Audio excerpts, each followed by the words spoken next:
Hello everyone. So now in this part of my series of questions based on the trigonometric identities, I am taking the last question of your NCERT book. That is question number 10 part of exercise 8.4.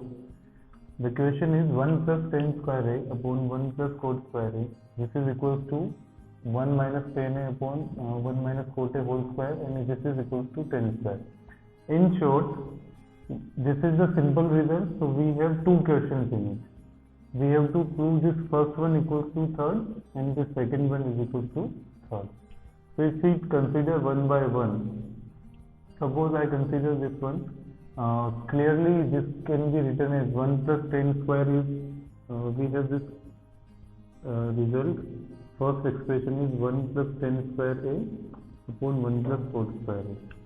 Clearly 1 plus tan square is sec square a from identity, trigonometric identity. 1 plus tan square is sec square a, and 1 plus cot square is cosec square a from the trigonometric identity third. So 1 plus tan square is sec square a and 1 plus cot square a is cosec square a. So here now if we convert this into sine and cos, this will become 1 upon cos square a and this will become 1 upon sine square a. So when we simplify this, the first will be written as it is and the reciprocal of second, it is sine square a upon 1. So here what we will be getting, sine square a upon cos square a, which is nothing but tan square a. So this is proved. So the first result is equal to the third result, that is tan square a. Similarly, we can consider this one 1 minus tan a upon 1 minus cot a whole square. This can be done in multiple ways.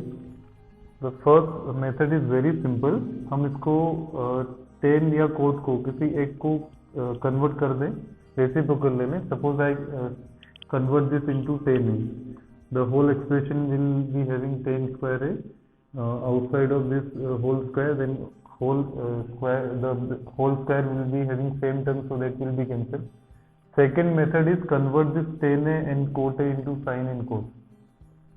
So let me take one by one. 1 minus tan a I am writing here upon the cot a can be written as 1 upon tan a whole square.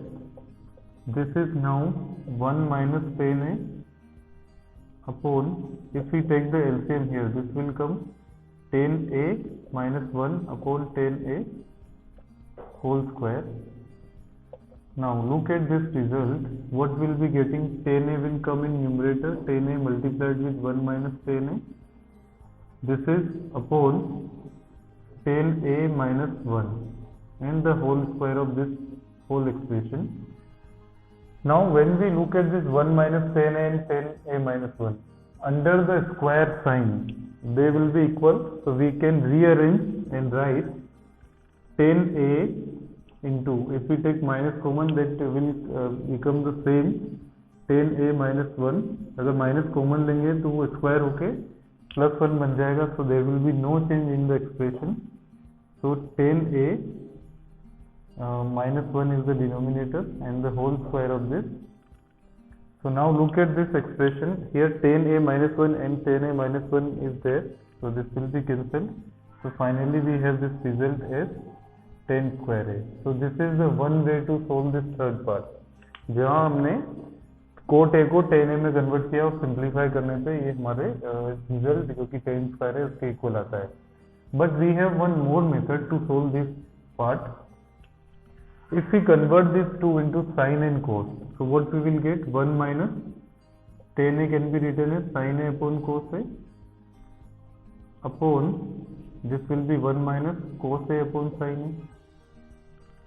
Now this will be whole square, and if we solve this further, we will be getting cos a, and if we cross multiply, we will be getting cos a minus sine a. Then in the denominator we will be having sine a, and if we cross multiply this, we will be getting sine a minus cos a and the whole square of this. So from here, what we are getting, cos A minus sin A, and this is sin A minus cos A. If we take minus sign common here, this will be making no change as it is square. Square से बाहर जब उसको लेंगे तो -1 का square 1 हो जाएगा. So we can rearrange this and write it as sin A minus cos A upon cos A divided by sin A minus cos A upon sin A, and the whole square of this whole expression like this. Now sin A minus cos A and sin A minus cos A, this will be cancelled. So from here we are getting, this is 1 and 1, so 1 upon cos A into, if we take the reciprocal of second, we will be getting this and whole square.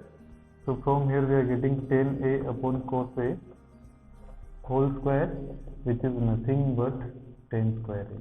So this is the other way to solve the same question, in which the first we have solved by converting this into cot A into 10A, and we got the result 10 square A. And the second method is we convert this 10A and cot A into sin cos, then again we have the same result.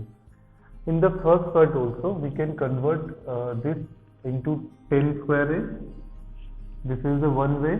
Second way, which I told here, I use the identities directly, and the third way is to use to convert tan A and cot A into sin and cos. So there are multiple ways to solve this particular question. So this is all about the question based on the trigonometric identities, where this was my last video based on the NCERT questions, and I tried to solve each